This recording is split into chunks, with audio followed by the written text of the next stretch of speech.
Today we'll be discussing Jeremiah 23. Who is this Lord of Righteousness? Sit tight. We'll be right back. You're not want to miss this one.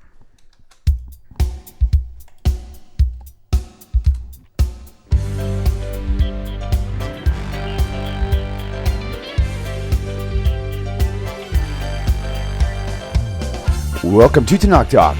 I am your host, William Hall, broadcasting live out of Kingsland, Texas, USA, with another episode of Rabbi Tovia Singer's Let's Get Biblical Q&A, coming to you from Jakarta, Indonesia. Rabbi Tovia Singer, welcome back. Rabbi, how are you, sir? Wow, Baruch Hashem, very, very well. Very good, very good. It's good to have you back. Seems like it's been a long week off. You know what everybody watching this show right now is saying? What the heck is this rabbi doing in Indonesia? How did this happen? Right. There are Jews in Indonesia? There's a guy watching this show right now who lives in Montana with his 5 Jews running around hiding. Not right. So, there are Jews in Indonesia? There are Jews in Montana? There are a few. Right. Okay. Interestingly enough. Very good. All right. Well, I guess we shall go ahead and move right on in. Oh, I got to turn this music off as usual. How was your week?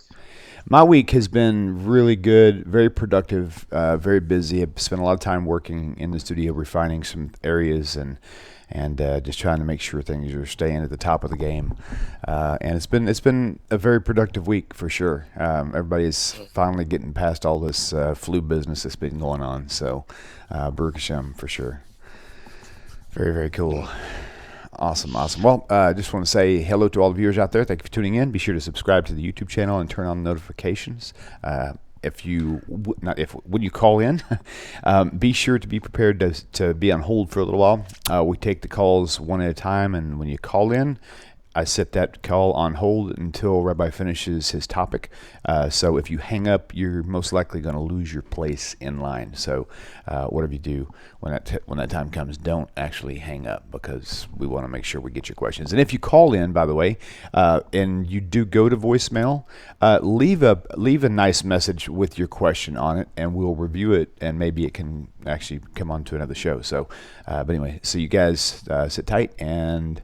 Let's take this question here. Here we go. Hi, Rabbi. My name's James. James, My question today was, I was surfing the web and I seen this one cult ministry called One for Israel, and they have this video and they try to make Messiah God by using Jeremiah 23 verses 5 and 6, specifically the end of verse 6 with the Hashem Tzekenu, Hashem is our righteousness. And they try to apply this to Messiah, trying to say that he, is divine. I feel like it should be addressed, and I just want to know what you think about this in the true interpretation of Jeremiah, Kaf Gimel, Pasuk, Hey, through Vav. Awesome. All right, so we're going to go ahead and let this Rabbi answer the question. Remember, so Rabbi, you got the question good? I sure do. Okay, perfect. Passing it on. Here we go. All right. So, as it turns out, the caller is asking a question that has been posted many times over the years. I don't know if we've ever covered it on the show. And it's a very interesting question. In Sefer Yirmiyahu, the book of Jeremiah, try to get comfortable in the Hebrew, Yirmiyahu, that's his name. We encounter a moving portrait of the Messianic age, powerful portraits of the Mashiach himself, which is unusual because, as I've shared in the past, most Messianic passages throughout the Jewish scriptures are about the Messianic age, not about the Messiah himself. There are, but the vast majority of passages describe how the world will be transformed. But there are some really amazing chapters throughout Tanakh that provide some glimpse of what the Messiah is going to be, what is he going to be like. And this caller is asking about Jeremiah chapter 23. I'll tell you what blows my mind about Jeremiah, incidentally. The fact that he could live at the end of the First Temple period, bear witness to the horrors of the destruction of the temple and and how the Babylonian Empire could wreak havoc, and all the Jews would be exiled from the land, and King Solomon's temple destroyed, and he could write these epic passages, mind-blowing. So the passages that we encounter in Jeremiah 23 are very revealing, and they are in fact messianic, very clearly, and in fact will provide information about Mashiach himself. And that is very valuable to us, because as I said, there are not that many passages in Tanakh that tell us about Mashiach. They almost all have the same message. In Jeremiah 23 verse 5, Hine yom boyim nu Hashem, behold, days are coming, declares the Lord, and I will raise up to David, meaning the Davidic line, a righteous branch, that's Mashiach, Umalach Melech, and he will reign as king, v'hiskil, and he will deal wisely, and he will carry out righteousness and justice throughout the land, which means in this case throughout the world, because the whole world will be transformed. So notice what it tells us, that the central role of Mashiach is to teach the world, to inspire the world, the same almost word for word language about the Messiah of what we find in Isaiah chapter 11, 2 and 3. Mashiach is to rebuke, teach the nations. Isaiah chapter 2, verse 1 through 4. This almost identical message. I hope, before we dive into this, I hope you notice what's not there. If Jeremiah was a Christian, and we're just going to use, what do you mean Christian? We're going to use conventional language because it works. So just think this through. Jeremiah was a prophet. If Christianity was the intended outcome and fulfillment of the Hebrew Bible, which we hear day and night, why isn't there anything here that days are coming, saith the Lord, thou raise up to David a righteous man, and he will perform wonders and miracles, and he will die on the cross and be raised from the dead. Why don't we have those? Any of those passages? But something like that. And he will be God's son, and God so loved the world. Nothing Christological, zero. There's nothing in this text that maps onto what we would find in any of the Gospels. Eucharist, we'll eat his body, drink his blood. Did Jeremiah just forget to mention that point?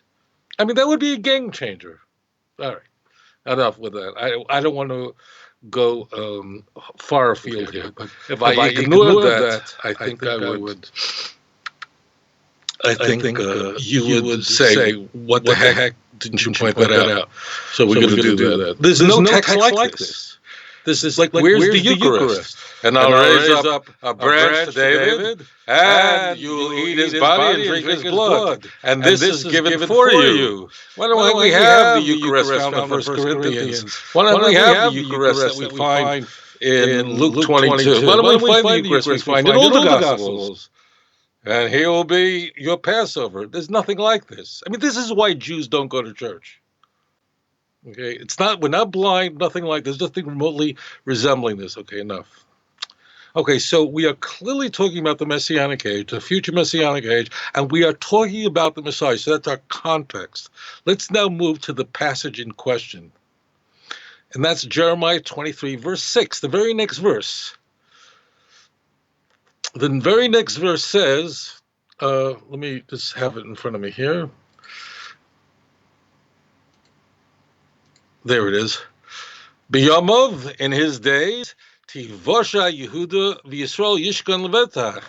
And that Judah will be saved, Tivosha will be rescued, and Yisrael Yishkan Levetach, and Israel will dwell so securely. We see here the return of the northern tribes. We have here Judah and Israel.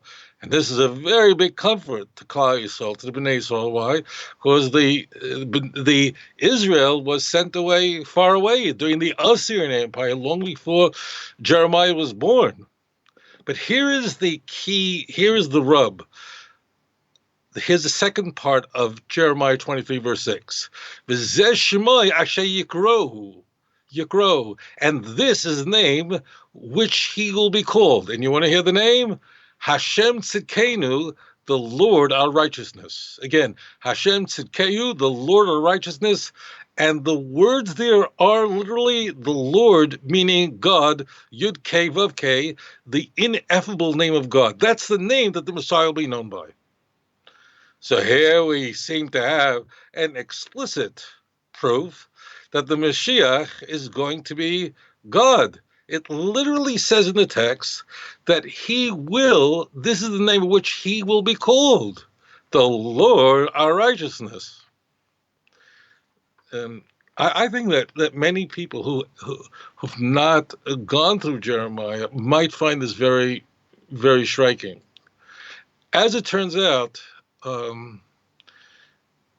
Jeremiah is using a method that is found all over the Jewish scriptures, people or things that represent God, whether it's an altar, whether it's a prophet whose voice is used as a vehicle, an oracle for God, are called God. This method is called a theophoric method, theophory. We don't talk this way conventionally. That means there's nothing in the English language or any language I'm aware of today where people talk this way. Meaning, if something is called God, that's God. That means that's God.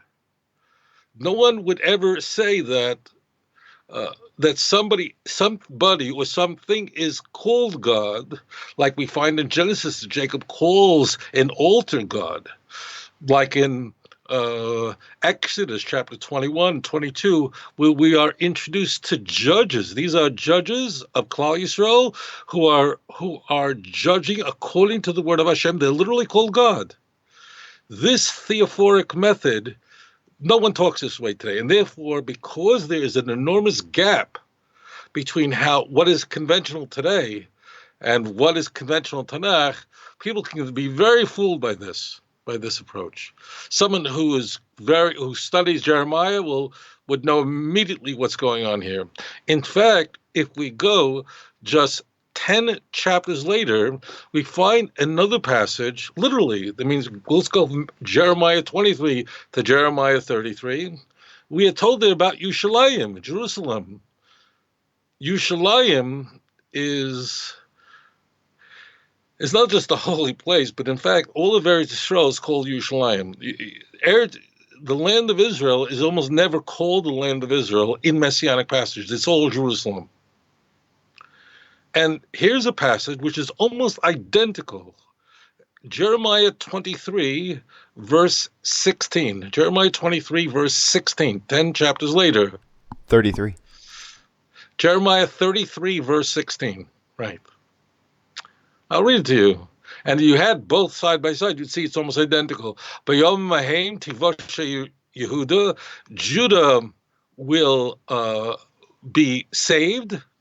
Yerushalayim Tishkoin Levetach, and Jerusalem will live or dwell in safely. Betach means will be safe.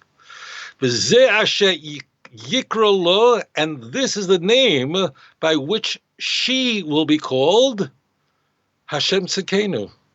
Jerusalem will be called the Lord our righteousness. Yerushalayim will be called the Lord our righteousness.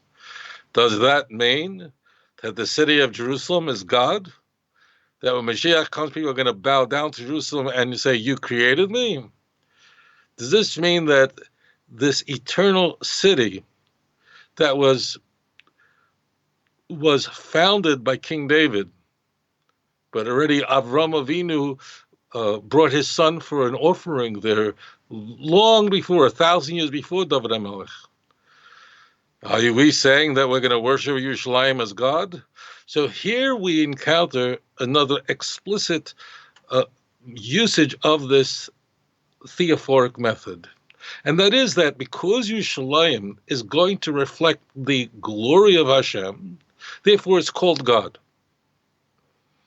and again, this is very unusual. When Moshe Rabbeinu, Moses, our teacher of blessed memory, the reluctant, humble prophet, the greatest prophet who ever lived, who spoke to God face to face, no other prophet did in history, when he said to HaKadosh Baruch Hu that perhaps I'm not able to carry out this mandate to go to Pharaoh, where God already initiates it back in Exodus 3, but now already at the end of Exodus chapter 6. And he says, I'm an oral sifasayim. I can't even talk. It means Moshe Rabbeinu had a speech impediment. He wasn't the one make fancy speeches with perfect. He had a speech impediment. Why is not germane? But Moshe brought this forward as a way, perhaps, that I'm just not qualified for this. And HaKadosh Baruch Hu turned to him in Exodus 7, verse 1, and said to him, this is what's going to happen. You're going to go to Pharaoh, and you are going to be an Elohim to Pharaoh. Literally means a god to Pharaoh. And Aharon, your brother, he's going to be your prophet. Chas v'shalom, does that mean that Chalila, that Moshe is God, divine in any way? Heaven forbid. But it means that when Moshe Rabbeinu speaks on behalf of HaKadosh Baruch Hu as a Novi, literally he opens his mouth and his voice box becomes a keli, becomes a vessel through which the word of Hashem emanates from, and then he's called God. He's not God in any way. Okay? So what happens is the following. If a person is not learned, meaning is not conversant in the Jewish scriptures, and certainly if you're not reading in the original Hebrew, wow, you can get yourself into huge trouble. Because a lot of the Bibles, I don't have it all in front of me, but a lot of the English translations will render Exodus 7, verse 1, saying that you will be like a master unto Pharaoh. I don't have it in front of me. You'll be a spokesman unto Pharaoh. Some of them don't even translate as God. I don't think they're going, well, let's scheme it up so Rabbi Tovia Singer won't be able to say something 400 years later. It's not. It reads strange, odd. Translating from Hebrew to English is a very difficult task because it's often said that English and Hebrew are on different languages of a different family. It's literally language of a different species. It's not just another family. It's wow, it's a whole it's a whole different universe. So with Hebrew, just the whole language operates differently. It's not important how, what, just take my word for it. Loads and loads of words have to be added into a text under any condition to make it readable if you're going from translating the Hebrew into the English language. And many Bibles italicize these added words. They're just implied in Hebrew, are completely unnecessary. The most common verbs in the English language don't even exist in Hebrew, like the verb being. There is no are or is. None of those exist in Hebrew. So some translators change it, in this case, not for nefarious reasons, I don't believe, but simply so that people read it and won't fall off their chair. So if you're not conversant in the language of HaKadosh Baruch Hu, in Lashon HaKodesh, and you're reading translations, if you're not reading all of Jeremiah, you might as well, you don't have a chance. If you're not going through the book of Jeremiah, I mean, people read the Hardy Boys from cover to cover in 36 hours. Kids do. I don't know if they still do, but there was a big deal when I was a kid. But never read the book of Jeremiah once in their life. Not once. And they believe it's the word of God. It's mind-blowing. Mind-blowing.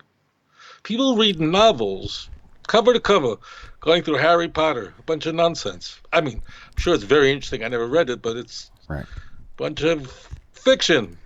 And people don't read Yeshaya. And Yirmiyahu, incidentally, is longer than Isaiah. Even though Isaiah has more chapters, Jeremiah's chapters are longer. So the point is that this is simple convention in Tanakh. When something represents God, it's called God in Tanakh. It could be an angel, it could be judges, We have famously an angel. We have in Psalm chapter 8 and Psalm chapter 82, verse 6. We have it all over Tanakh. And these cases, in that case, in Psalm 82, judges are called God, just like we see in Exodus chapter 20. Well, who calls a judge God? Well, these are judges who are judging according to the word of Hashem. And their teachings are literally, their bodies, their voice, their whole essence becomes a vehicle for God's word, so that they are called to God. We don't talk that way. And because this is unconventional today, so therefore a person could be easily fooled by this. Let us hope that people go back to reading Tanakh, reading all of Jeremiah, and then people will not fall into these traps, these stumbling blocks, which are available everywhere if you're not familiar with the language of our prophets of blessed memory. Anyways, thank you for that question. Okay, very good. We'll move on to this next caller. Caller, welcome to the show. Please tell us your name, where you're calling from. Hi, this is Steve from Brooklyn. How are you, William? How are you, Steve, Rabbi? what's up, brother? How are you? Hey, okay, so here's my question. One of the things that, till the Dead Sea Scrolls are found, Christians would say, well, you have your Aleppo Codex, you have, Leningrad Codex. Our Septuagint is older. So I know the whole reason why the Septuagint is false. I've seen all the shows; they're amazing. My question is, though, so when they found the Dead Sea Scrolls and they saw Isaiah 7:14 says Alma and not Basula, why do we trust the veracity of the scrolls if we know, I know for a fact that the Essenes were a break-off from traditional Judaism? They were, I guess, to many people's opinions, a heretical group. And on the same vein, we trust Philo and we trust Josephus in certain aspects. Like, for example, if Christians claim that there was a resurrection of hundreds or thousands of people like they do in the New Testament, we say, well, Philo didn't talk about it, Josephus didn't talk about it. Well, why don't we just say, well, Josephus was working for Titus, and I don't know, and the other one was a Hellenized Jew. So why do we trust these people if their connection to Judaism was not mainstream? I understand your question. Okay, thank you, Steve. We'll talk to you soon, so brother. much. Okay. I understand it. Thank you. Good. All right, take care. Thanks. Okay, reshape it, please. I sure will. Okay. This is a very, very bright fellow. This is a very, very smart caller. He's a very bright guy. I thought about this whole topic a lot, and I don't think I've ever taught about this. I don't recall doing it, but I've thought about it a lot. What's funny with me is, like, people ask me, what are you thinking right now? I'm thinking about the Essenes. They go, really? Well, I'm thinking about today. Somebody says, what are you thinking about right now? Stereo. And I said I was thinking about Tacitus. They go, what? Yeah. So anyway, but these things interest me. They're fascinating. Let's go to the question of our caller. So as it turns out, 1947 will be the year there would be the greatest biblical archaeological discovery for a very long time.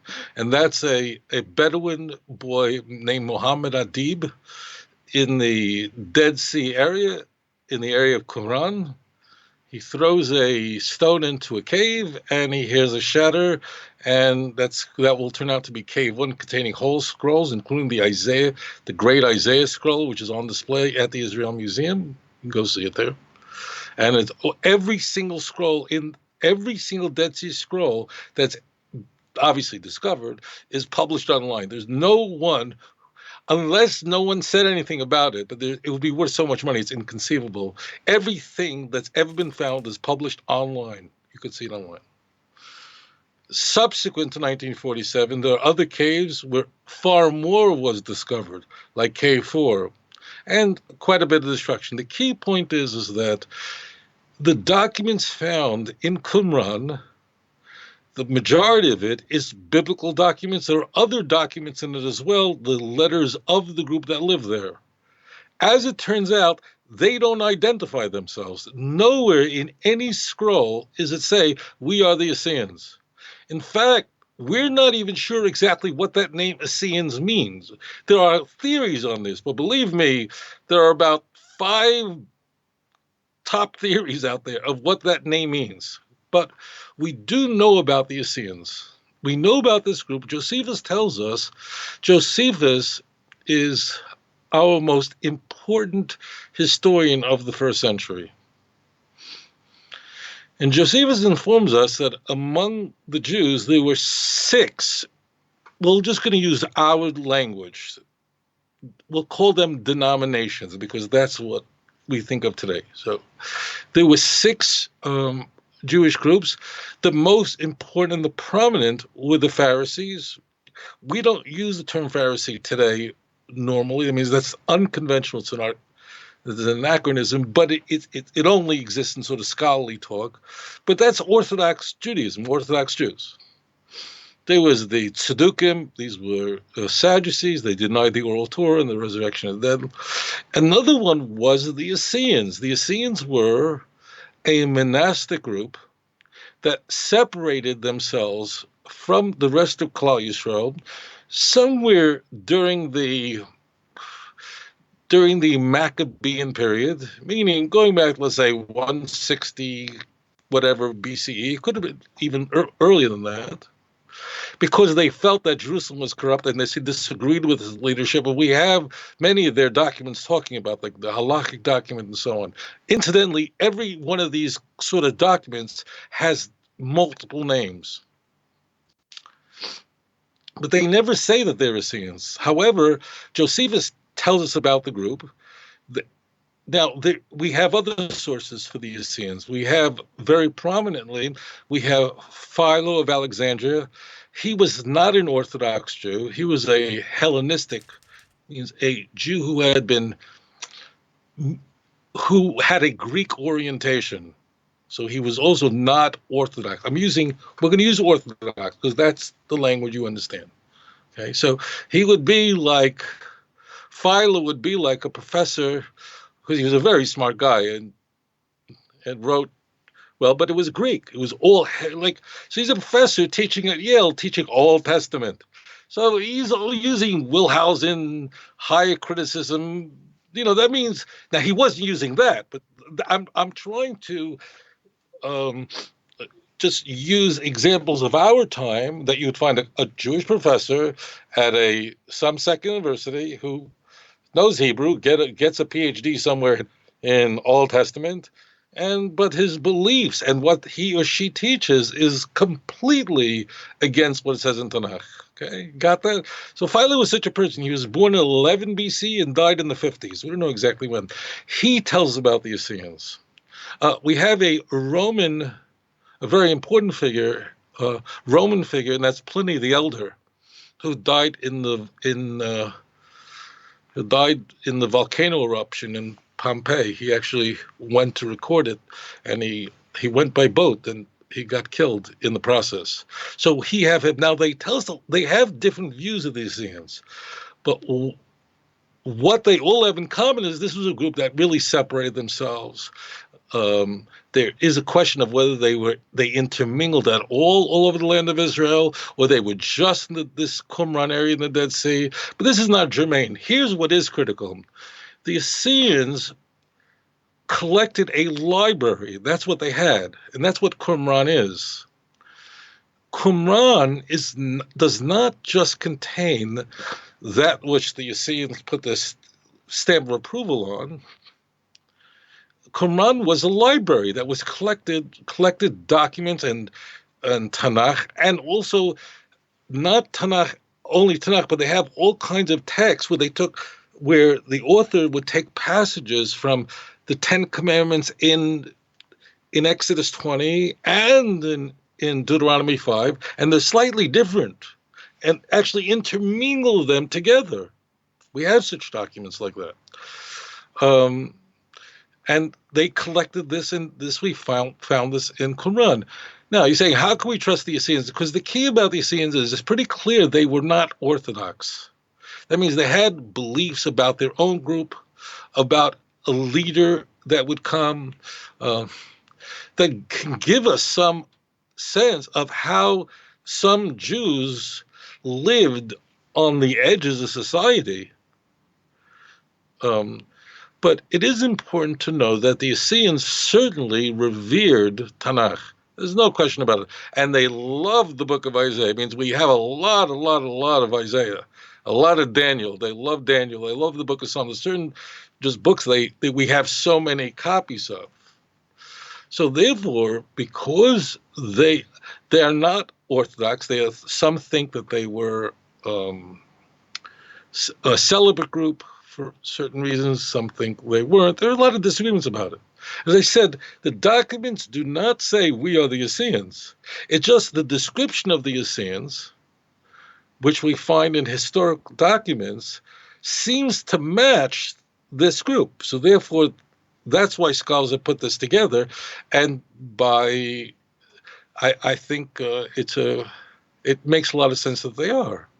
But it does not mean that because the Essenes did not have a thoroughly Orthodox view, the Sadducees would have been much less Orthodox, much less, just further away from what someone like myself believed of an Orthodox Jew would believe in the first century.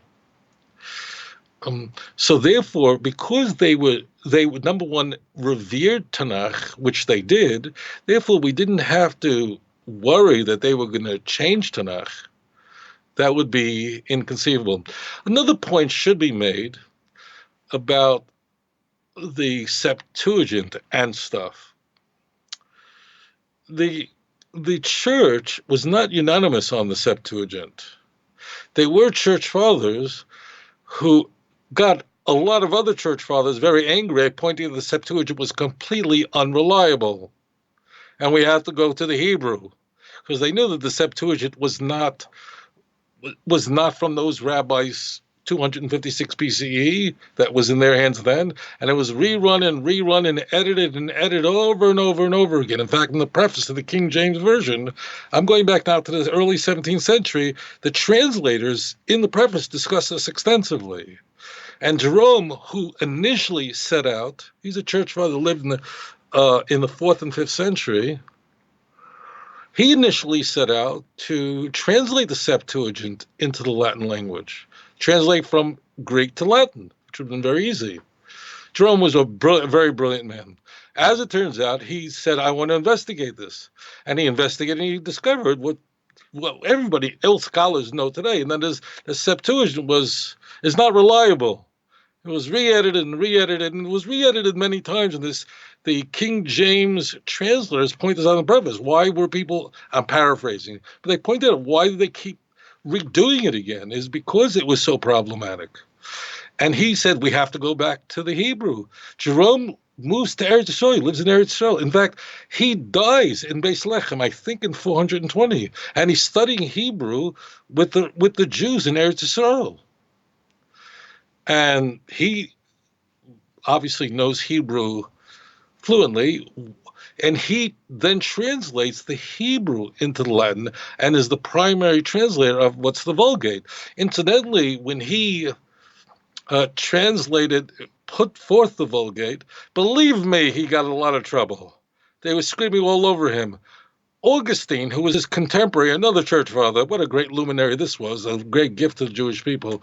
He was so angry with Jerome for saying this, because the church father couldn't speak Hebrew, and they were relying on the Septuagint. The Septuagint would rescue them. Like you hear it ad nauseum from all the Christian apologists. Augustine was very unpleased with Jerome's comments about how unreliable the so-called Septuagint is, and that's what it is, the so-called Septuagint. So Jerome points all this out. I would encourage anyone to read Jerome's introduction to the Book of Chronicles. He goes through all of this, and he tells us that the primary translator and editor of the Septuagint was the 3rd century church father, a century before Jerome, and his name was Origen. Origen was a genius, probably the most brilliant Christian that ever lived. Jerome says that Origen published 2,000 books during his life. It's possible.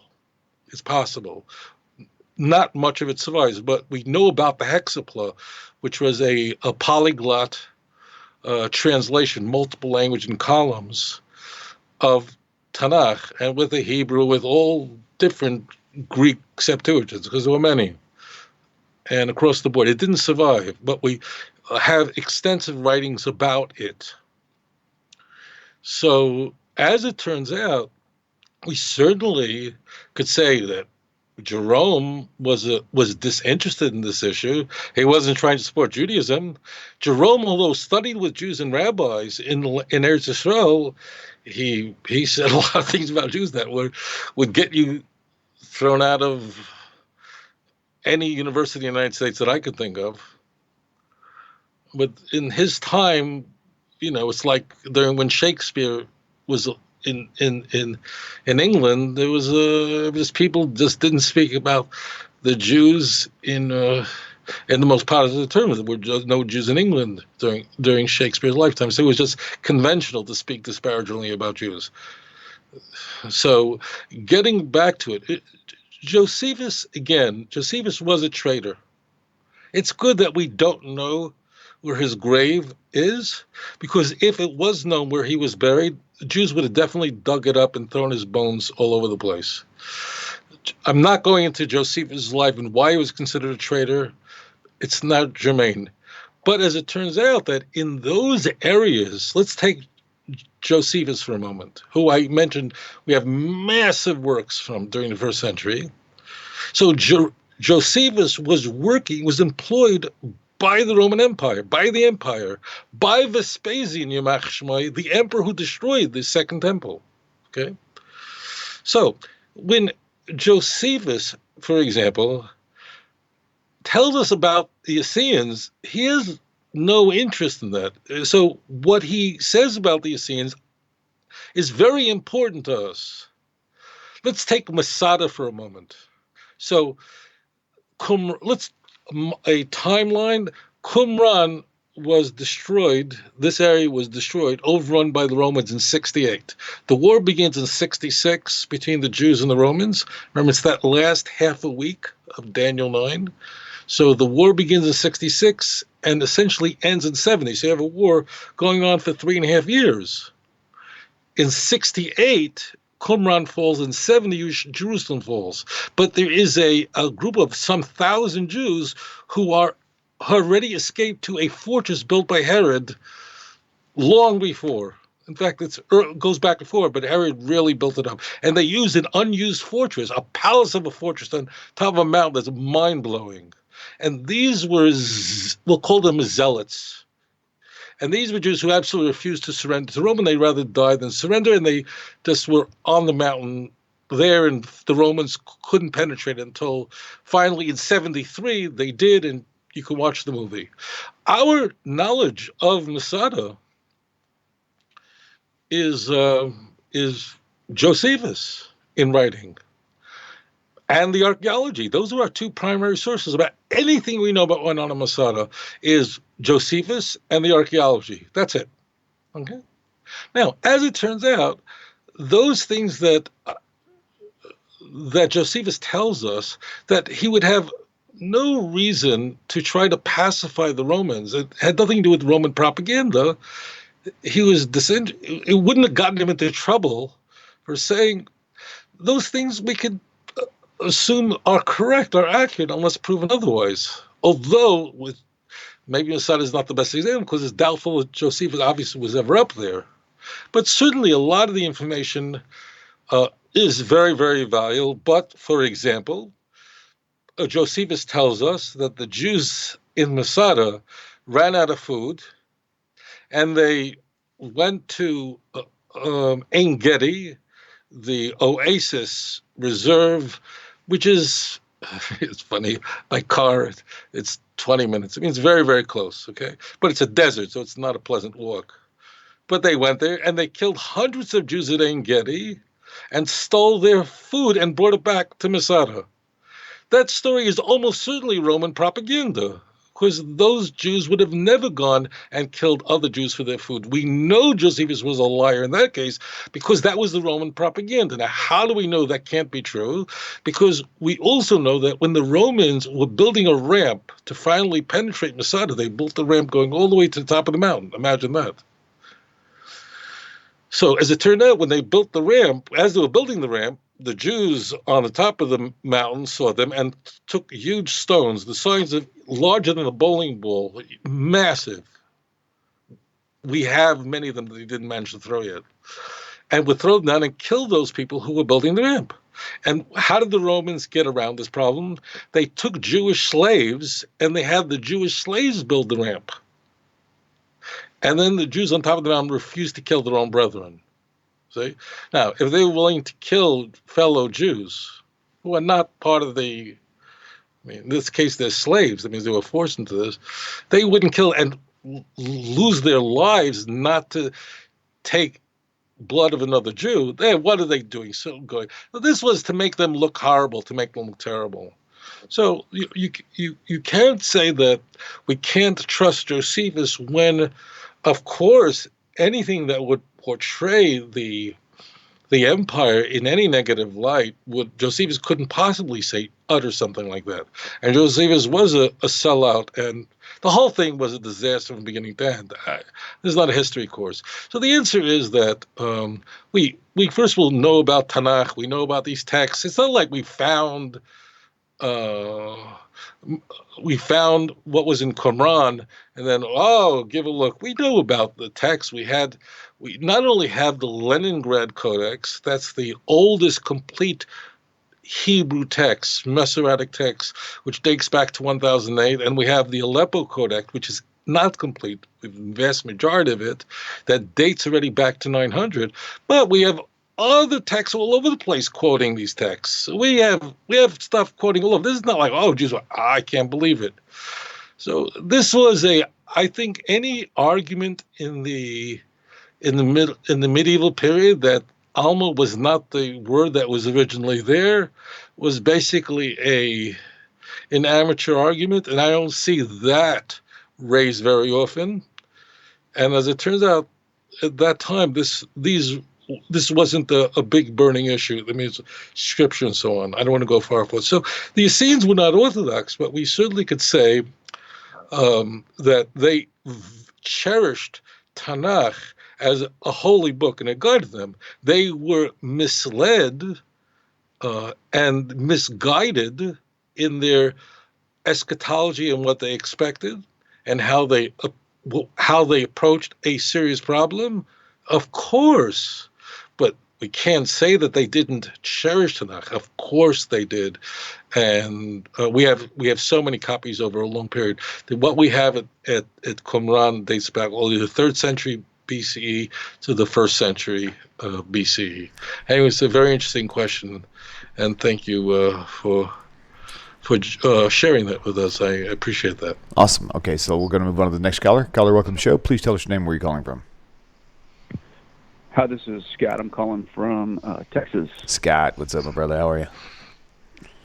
Doing great. Hey, I got a question for you, Rabbi. Okay. So one of the things that you hear just listening to different YouTube channels, like Michael Brown, for instance, he always talks about how the prophecies had to be fulfilled during the Second Temple, and then there's some discussion on Davidic prophecies and like how the Messiah has to come from the Davidic line, and then some will say he comes from the Joseph line. Can you clear that up? Yes, that's very easy to clear up. Awesome. Okay. Do It's you want to keep Scott on the line, or? No. Okay, Scott, thanks for calling in, bud. All right. Okay. Thank you. It blows my mind away that these arguments ever catch any wind at all. The claim is the Messiah had to come before the destruction of the Second Temple. This is complete nonsense and a complete misreading of Daniel chapter 9. In fact, it was invented at the end of the 2nd century. The notion that we know the exact date of when the Messiah will be killed based on Daniel chapter 9 is a complete misreading of the last few passages of this fantastic chapter. Has nothing to do with the Mashiach. What happens is that missionaries exploit a convention in Tanakh that's not our convention. We have the word Messiah, Mashiach, 39 times throughout the Hebrew scriptures. what the Christian translators do is in all 37 other places it appears, they translate it as an anointed, but only here in Daniel chapter 9, they translate it as Messiah and the Messiah. They insert a definite article doesn't exist, and they put a capital M in front of Messiah. Look at the King James. Look at the American Standard Version and so on. They all engage, except for very few, like the New Revised Standard Version tends to be much more honest than these other Bibles. They all engage in this kind of this scriptural terrorism. This was a later Christian invention. Irenaeus was probably responsible for it because I could not find any Christian prior to Irenaeus. Irenaeus was the bishop of a city what is today in France. He wasn't French himself. He was from Turkey. So let's say 177 and on, he's a very important Christian theologian. He's the first Christian to ever mention Shulman and come up with it. And his whole calculation is very different than others who will do many, many different. But if really there's a text in the Christian Bible that the Messiah is supposed to come before the second temple was destroyed, and Paul, the Pharisee of Pharisees, the smartest boy in the class, zealous for the law, he admitted it himself in Galatians 1 and 2, Philippians 3. He didn't think that was important enough to point out. No sane mind could believe this. You think the gospel writers believed, anybody in the first century believed that there was such a prophecy? It didn't exist. This is a later invention. That's why you'll never find Daniel 9 meaning this aspect of the last verses from Daniel 9, 24 through 27. You'll find that anywhere in the New Testament. They would have been all over that baby.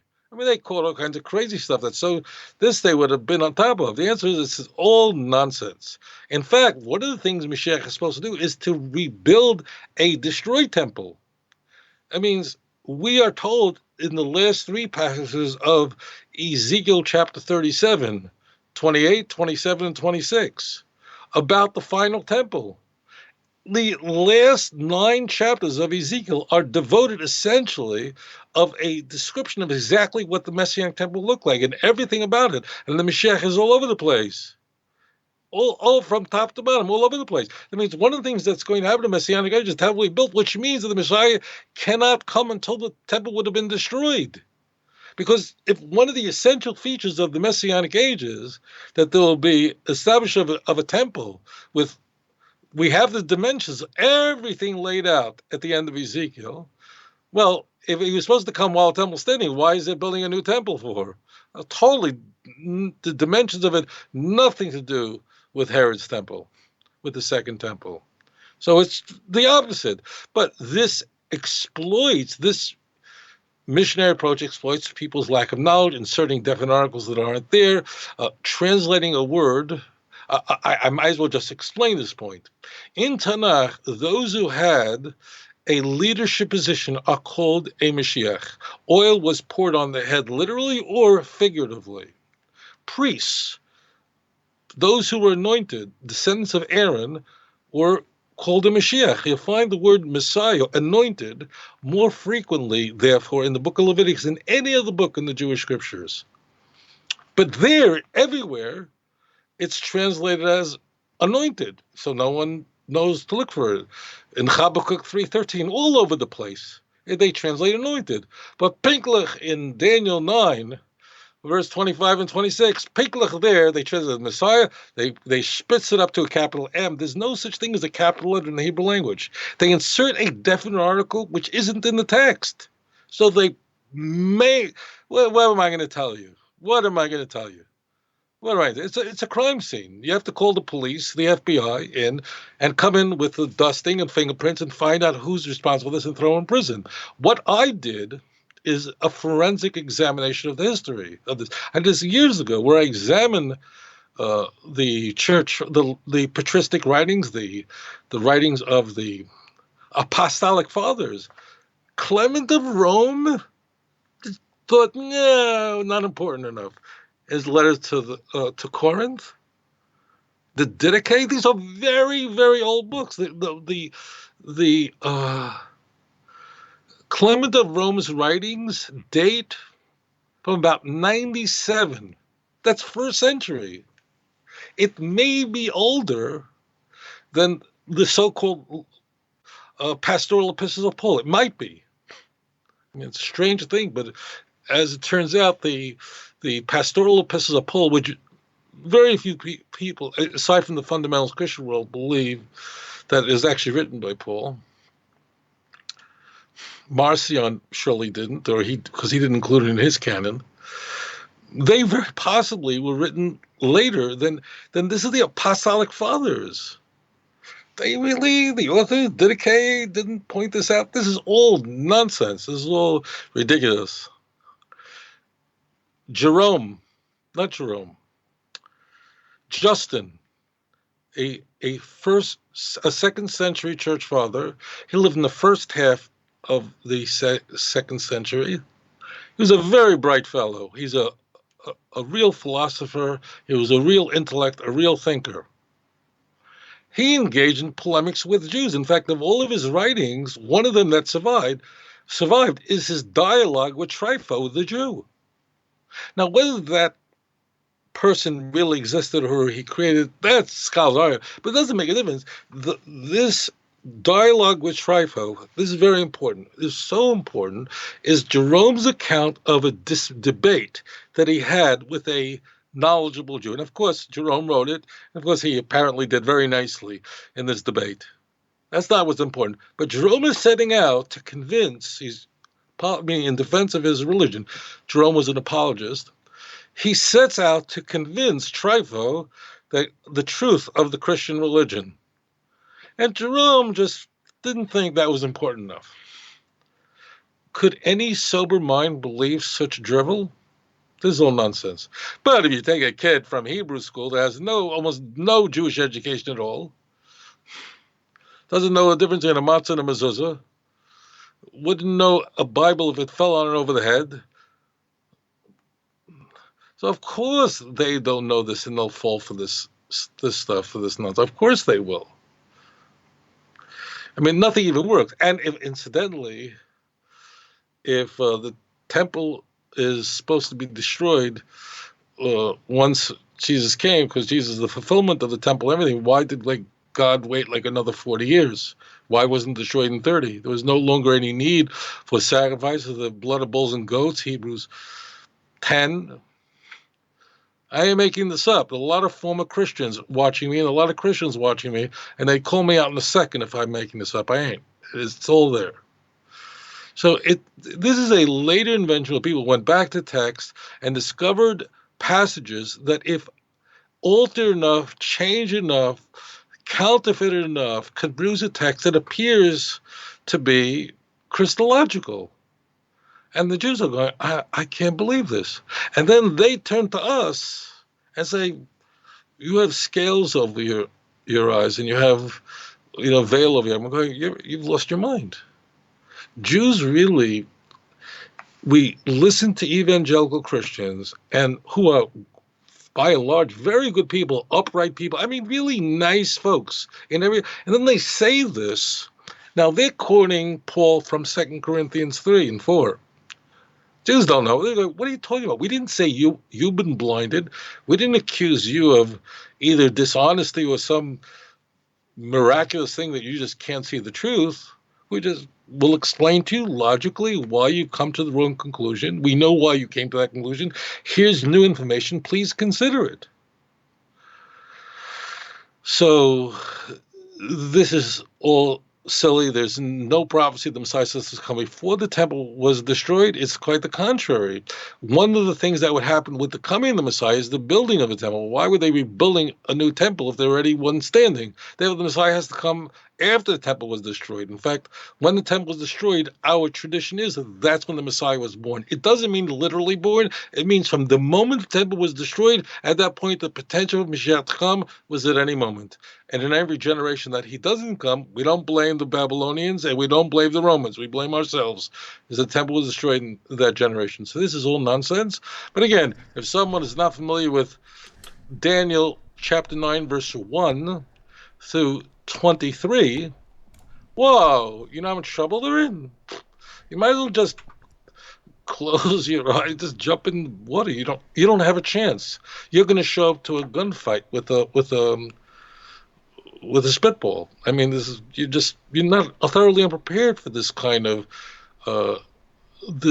chicanery with our sacred text. Anyways, thank you for that question. Very good, very good. Okay, we'll move on to the next caller. Caller, welcome to the show. Please tell us your name, where you're calling from. Hello, you are live on the air. Can you hear me?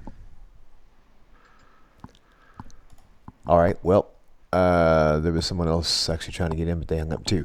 Okay, well, guys, when you call in, you need to make sure you keep your phone like by your ear, because there's about a 15 to 20 second delay, and so we don't want to miss your call. So I'm going to take this. Well, I guess there's your call right there. Let's answer this call. Hello, you are live on the air. Please tell us your name, where you're calling from. Hello, I'm Abdullah from Saudi Arabia. Salam alaikum. Hey. Rabbi Tovia. Alaikum salam. Good to hear from you. Thank you. Okay, thank you, sir. I have, first of all, I thank Rabbi for his videos. It's my first time to watch the show live, but I've seen a lot of his videos, and they've been helpful with my dialogues with the Christians. Before, I didn't use the Tanakh to reply on them, except for English translations. Right now, I could use Jewish translations to see this is what Jews believe. Don't tell me that you have the same Bible as Jews. So I thank you for that. I do have a comment on something I heard from you and a question. The comment, I've heard you before, Rabbi, saying that Muslims, if they don't find halal food, they are allowed to eat kosher. Actually, kosher food is halal by definition. The Quran tells us that whatever the people of the book sacrifice is halal for you. So all kosher food is halal by definition, especially that we share all things that Jews forbid. We don't eat the same thing. It's the same. So all kosher food is halal. My question is, it is in Islam debatable who was the sacrificed son for Adam. The majority say he was Ismail. The minority says he was Isaac. The majority use as evidence from the Tanakh because it says sacrifice your son, your only son, and they say, well, Isaac is the second son. He wasn't the only son because Ishmael was before Isaac. So what is the Jewish perspective of that? And I thank you for it. Rabbi, got the question? Well, I sure do have that question. Perfect. And this caller is very well Thank you informed. for your call. You can go ahead and hang up now and tune in for your answer, okay? Thank you, sir. Yes, sir. Thank you, sir. So he's quite right. The Quran does discuss the Akedah, Abraham bring his son as an offering, but the identity of the son is not mentioned in the Quran, and there is a disagreement among Islamic scholars, especially early Islamic scholars. Today, contemporary Islamic today, let's just be frank, Muslims and Jews are going through a tough time. This is a very sweet man, but unfortunately, when families get into an argument, boy, it's unfortunate. I just gave a lecture today in Jakarta. So many wonderful Muslims were there, but that's not typical, and I am very grateful for you. So as it turns out, in the classical period, there was a considerable disagreement of whether this son was what it says in the Torah, was Yitzchak, because when HaKadosh Baruch Hu turned to Avram, he says, as he does everywhere, when Abraham is being tested, as Hashem makes it hard to him, it says, go from your place of birth. So he says, Kach na'es bincha, take your son, Yechidcha, your only son. As it turns out, Asher Ahavta, the one that you love, but Abraham there's the unmentioned part of the conversation, but I have two sons. And then the next that you love, but I love them both. And Talmud, in fact, brings out the unspoken part of the Torah. And then the Torah says, Es Yitzchak. So essentially, HaKadosh Baruch Hu is telling Avram Avinu to take Yitzchak, but he leads up to it. Now, So you have a disagreement among Islamic scholars, the giants, of who the son is. So let's take possibly, in my opinion, he was the greatest of all the Islamic tafsir that lived, and that's Imam al-Tabari. Imam al-Tabari, that wasn't really his name, but that's what he's referred to because that's where he lived. He lived in Persia, which today is Iran, just south of the Caspian Sea. He lived a very long time. He was born in the year, let's say 224 or 225 of the Islamic calendar, and he died in 310. He lived a very long time. This man wrote a massive commentary on the Quran, on Islamic teachings, on history, in fact, he wrote so much they couldn't even copy it over. He wrote so much that copiers said this is impossible, and he had to then cut it down and cut it down. He was like the giant. He believed that it was Isaac. He is referred to often as the dean of Islamic tafsir. And others, and especially once you go past this period, it means once you go into the classical period rather than the pre-classical period, you're likely to find more and more of this. More Islamic scholars say, no, it was Yishmael. Now, my caller lives in Saudi Arabia, and it was very nice to hear from you. I'm kidding with you, but I didn't get a letter from Riyadh asking me to be the spokesman. I'm just providing my view. So the argument by those Muslim scholars who say, even Chazam is an example, that this son was Ishmael rather than Yitzchak, is it says Es Yechidcha, which means your only son. Asher Havti love. Abraham loved both of them. So so that's used as a defense or an argument for Yishmael. But it turns out it doesn't work because in all these cases, Abraham had two sons at the time. He had Yishmael and Isaac were both alive together. Yishmael was 14 years older than Yitzchak, his younger brother. So they were both alive at the time of the Akedah. So therefore, the word Yechidcha has to mean something other than your only one, although that's how it's referred to. So it should be looked upon as the one that's beloved to you. Now, why is HaKadosh Baruch Hu talking to Avraham Avinu this way? Why doesn't it just take Isaac? Because Hashem wants to make it very hard. This is one of the 10 tests that were given to Avraham. It's not that God chose Abraham, it's Abraham chose God. And therefore, in every instance when God is testing Abraham, he makes it as hard as possible. And we are told that Hashem was literally testing Abraham. The text literally, see, of all the tests, the only time the Torah actually says this is a test, that God was testing Abraham. So what he is doing is what he did in Genesis chapter 12, verse 1. Leave your home, the house, your birthplace, your family, and go to a land that I'll show you. I'm not going to even tell you where you're going, which makes it so excruciatingly difficult. At least tell me where I'm going. You have to tell me it's my father's house. You have to tell me this. The idea is it's like so hard. Hashem is trying to make it difficult. Why? So that the world will see what a great prophet, Avraham Avinu, Abraham, our father, we're cousins, was. So Yechidcha, it should be looked on as beloved. But as I say, the Gemara talks about this conversation of what's happening from Abraham's point. Could you imagine? Take your son. What is Abraham thinking? Avraham Avinu is going, well, which son? I have two. Take your only son. I don't have only son. I have two. I have Yishmael and Yitzchak. The one that you love. I love them both.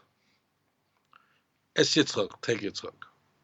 So therefore, it is the argument that Yechidcha is to be understood in a conventional sense,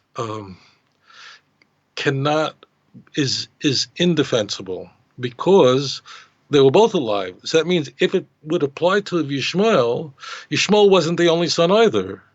And therefore we are forced to conclude that the word takes on a different meaning, that which is special to you, unique to you. Now, this is very fascinating topic, and I'm sure I'm going to get next week a call. Maybe in this show we'll get a call that will ask about Yishmael, how important, because Yishmael's life literally maps onto the history and life of the Bnei Israel. It's not an accident Yishmael had 12 sons and one daughter. Okay, enough said. So therefore, the point I want to make is the following. I think that if we go to we stop short of the 10th century, means we stop short of Imam al-Tabri, that point. I mean, on the Islamic calendar, let's say we stop at ended at 300. I think you're going to find, I'm not sure of this, but I've studied this a bit. I think you're basically going to find about a split down the middle on tafsir on who is the identity of the son. And I think following that period, meaning the classical period of Islam, then you're going to find the majority saying it's Yishmael and the minority saying it's Yitzchak.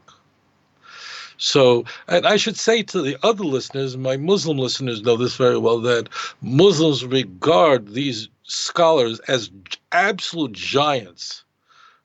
And Al-Tabri is considered just a fantastic giant. I mean, he can never be dismissed, as others can never be dismissed. He is just up there at the very top. He really was. He never got married. He lived, he died, I think he was like 85, 86 years old. He had no children. He traveled and just wrote and wrote. He had like no daigas. He had nothing. All he was doing was studying. He knew the Jewish scriptures very, very well. He knew history. He was just a brilliant, brilliant man. So I think you'll find, but I encourage, I'm not a Muslim scholar. I studied Islam, but there are certainly today a great number of brilliant Muslim scholars, and these questions, they're better suited than I am to address how Muslims view this text. There are a lot of books written by scholars on this, about the history of this. I encourage you to do that. I'm just a rabbi. There are many Muslim scholars who this can be addressed to, but the argument of Yechidcha can't be argued. It means you have to conclude that Yechidcha can't mean only. Why? Because the Abraham had two sons, so neither of them could be only.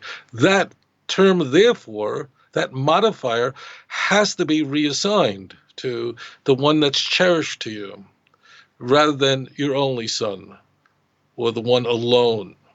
So there's the answer.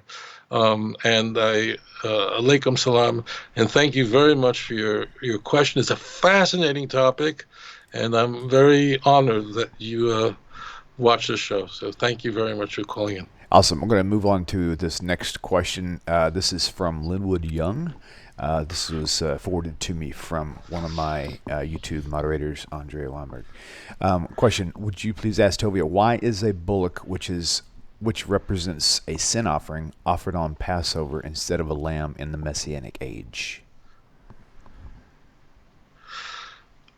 Okay, so a sin offering, you'll find, in fact, both animals, a goat and a bullock, both mentioned in Leviticus chapter 11. It's not correct that there's only one species of animal that could be used for sin offering. We have mapped out for us a whole series of different, I was going to say individuals, but it's not correct. That means you can have a leader of the Jewish people who sinned unintentionally. You can have all of Klal Yisrael that made a mistake. The whole congregation, by mistake, but not being careful enough, erred on Jewish law and sinned unintentionally. That's what Leviticus 4 is all about. So there are different offerings assigned depending on who is bringing the offering. And just, as I always tell people, Read it for yourself. It's all in there. As it turns out, what we encounter in Ezekiel chapter 45, verse 20 through 22, where the Mashiach, the Messiah himself, who's called the Prince, brings a korban chatos, and is in a par, which is the most common animal used in the korban chatos, is not a Passover offering. That's a sin offering, and we're told explicitly, again, Ezekiel 45, verse 20 through 22. This is Messianic.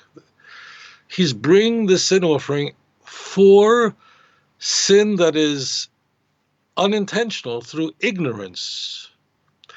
So that's not there's no Passover is not mentioned in conjunction with this offering. The Passover offering, we're going to have the celebration of Pesach, and the offering we have in that chapter some mention, and very prominently in Ezekiel 46, the following chapter, in verse 14, 15, 16, and so on, they celebrate the Passover offering. So that's a korban chatas, an offering for sin, again, unintentional. If you sin intentionally, there's no offering like that's possible. Now, why is, you know me. When I put up the shows, I go, oh, this rabbi, he talks, he doesn't shut up for a minute. I had that thought this week. The film being edited, I'm going, oh, good. How does William put up with me? How am I going to get fired yet? He talks too much, this Singer guy. I do go up because I feel like I'm apologizing now for years and years of broadcasting, that I feel like when I'm lecturing, I know I'm listening, a wide range of people listening to me, people who didn't grow up religious, Muslims who are very religious, Christians listen, and I feel like, wow, there's so many thoughts I want to get in there, because I don't know when my last day will be. I want to make sure it's all out there, like the recipe gets out. So the answer is, if you just look at the text, it's the same animal you'll find right at the outset of Leviticus chapter 4. We're not told that the offering of a bullock is for Passover. That's not there. Okay, very good.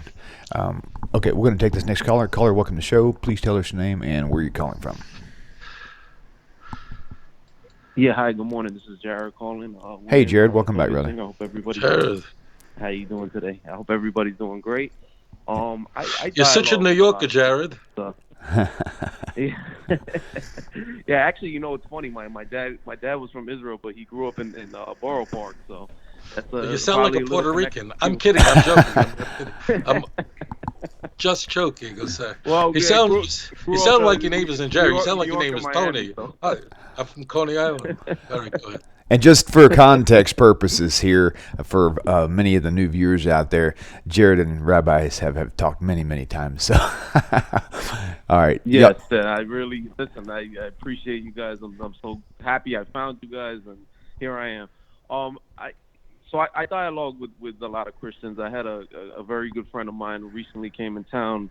Had a great time. We talked a lot, and I think. I'm going to pose a question that I think a lot of Christians will probably, maybe even viewers of the show can relate to. And in a nutshell, here it is.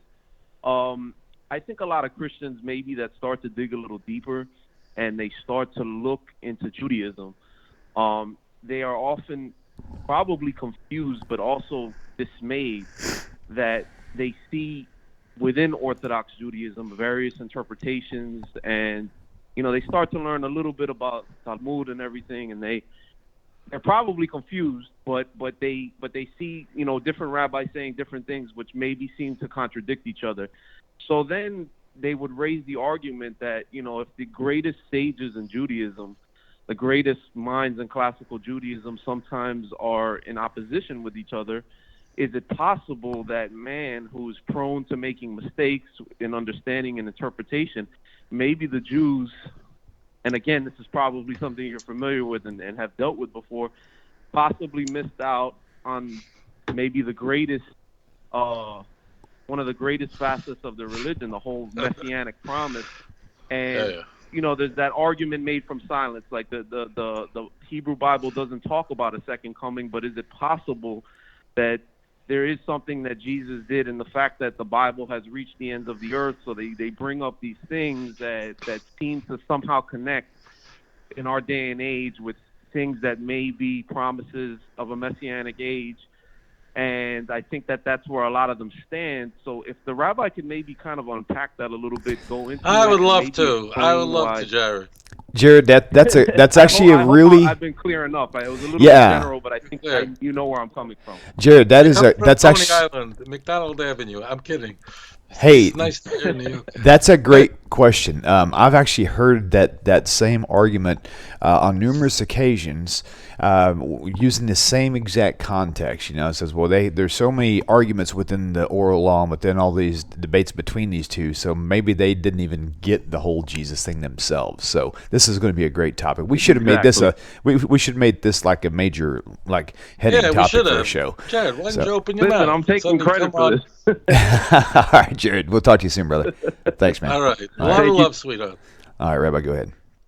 Could you imagine if I would have the chutzpah, the audacity to use this argument against Christians? Oh, boy. I'm going to unpack this in a moment. Okay.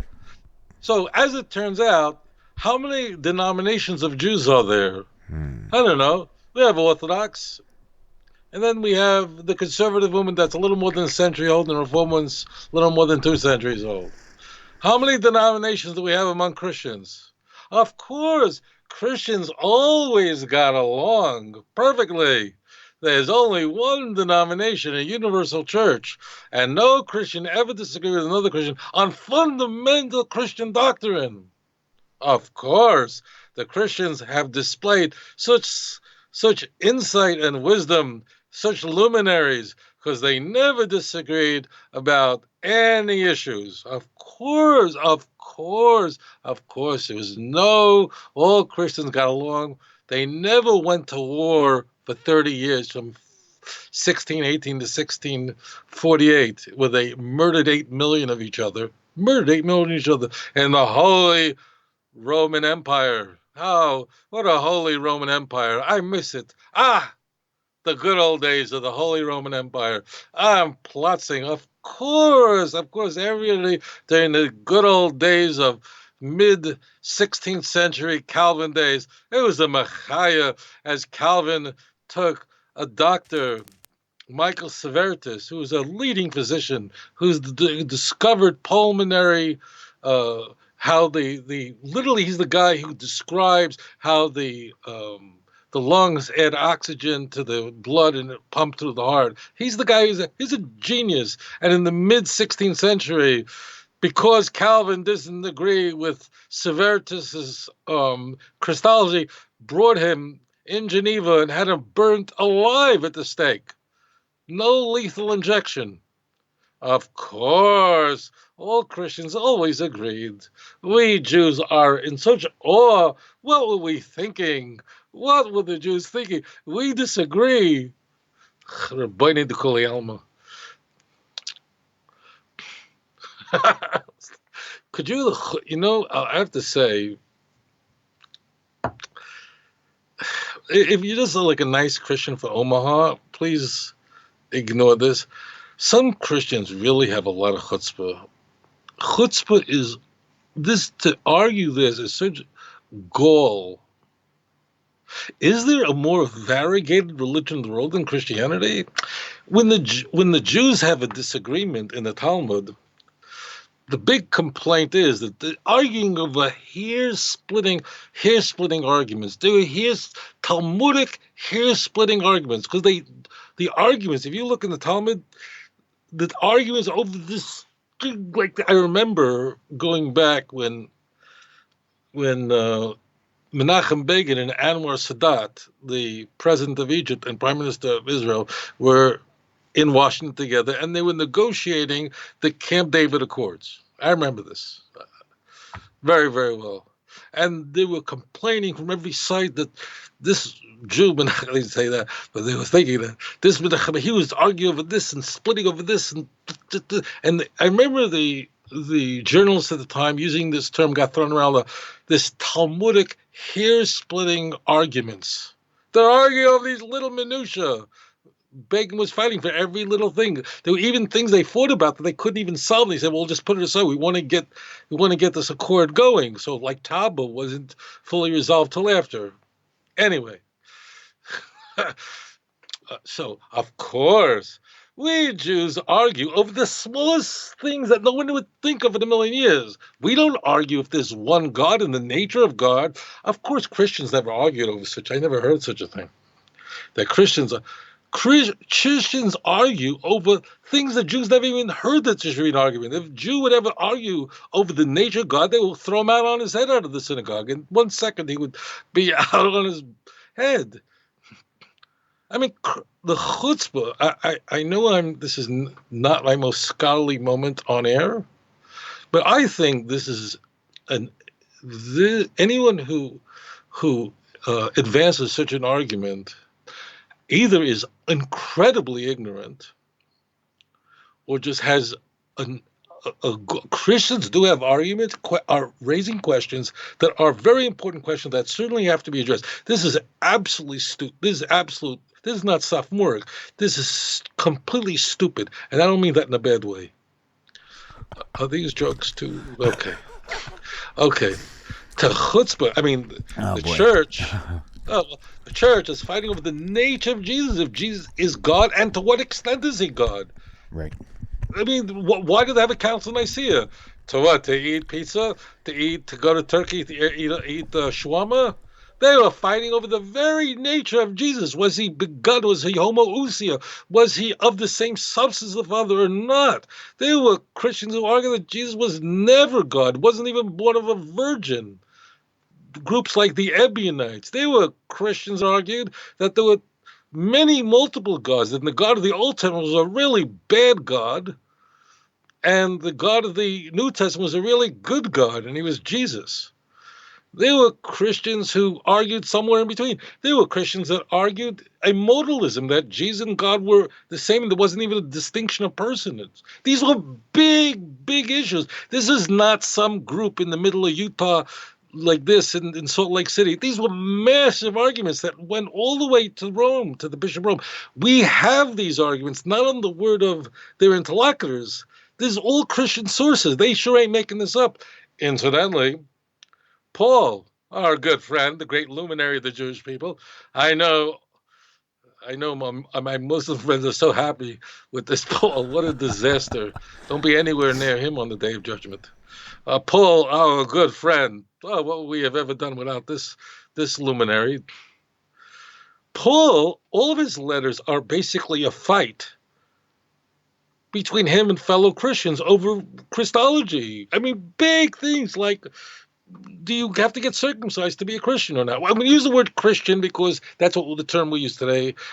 It's not a word that is found very much in the New Testament. I mean, we're just using words that we're all comfortable with. Okay, I mean, what is Galatians when he writes his letter? Galatians, a very important work written in the mid-50s. Here's who bewitched you, Galatians. That means who made you stupid, idiots. And who is he talking about? He's talking about fellow Christians. And in Galatians 2, he's talking about Peter was a big fat hypocrite. And he said he's the foremost number one apostle, and he has a direct from Jesus Christ, and you don't, and therefore what I say is what matters. Look, this is all stupidity. Christians are normal Christians who would never raise such a ridiculous argument. Am I having a fit on air? If I am, I'm sorry. No, I think normal. I hope that normal Christians would never appeal to such drivel as an argument. Because we never argued about the fundamental principles of the Jewish faith. Is there one God or never? Is Moses speak to God face to face and he is the supreme prophet? There's nothing like Moshe Rabbeinu. No one argues such a thing. That the Torah is from Hashem. Every word there is from Hashem. They would take you and throw you out the window. They wouldn't throw you down the staircase. They would throw you off the 11th floor. If you would say, I'm just saying that we never argue what Christians argue. We argue over these hair-splitting things. The Christians killed each other, slaughtered, literally. I mean, The Christianity, what a wonderful religion. They were killing each other since the subject didn't stop. Let me tell you something. I comment on one last thing, and then I'm going to go to the heart of the matter. Got to get this off my chest.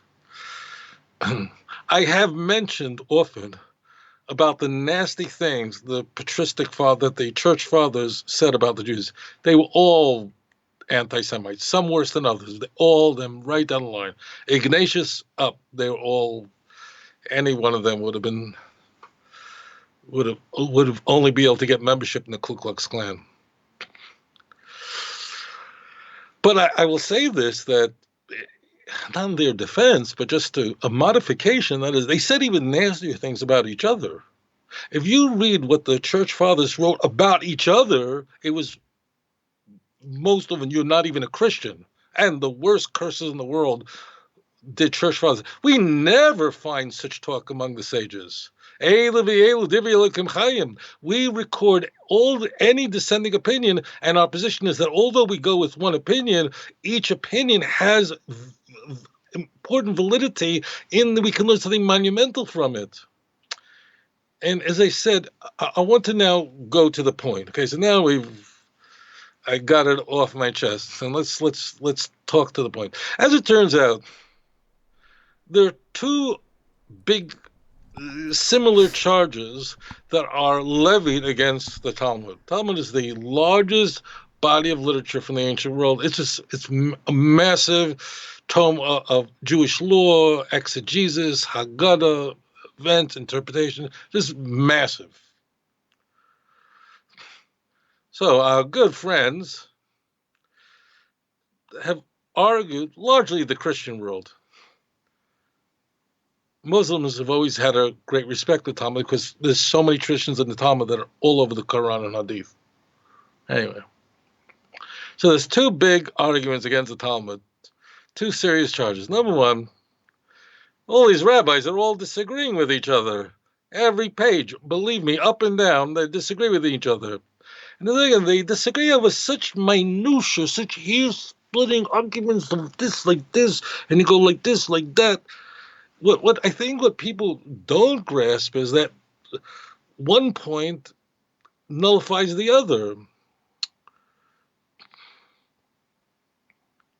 I'll give you a parable. For Singer only speaketh in parables. Sadie's 4 children decided they were going to send their mother to a nice hotel in the Catskill Mountains in upstate New York for a weekend vacation, all paid for. They put their money together, they got her on a bus, and she went up to the Catskills and spent the whole weekend at a nice hotel, enjoying the food and everything, all paid for. It was a gift to their mother. Now it comes Monday morning, and their mother comes back, and all the kids are waiting, excited to hear, I hope Mom really had a great time. So they say, Mom, what did you think? How was it? When she gets off the bus. And she says, it was terrible. It was awful. And they're like, wow, that wasn't what they were anticipating. What was wrong? We said, 2 things. Number one, the food was disgusting like poison. Second, they gave such small portions. The obvious point is those things, why would she care? Do I want to explain this? I'm not going to explain this. You understand? That means one point doesn't work with the other.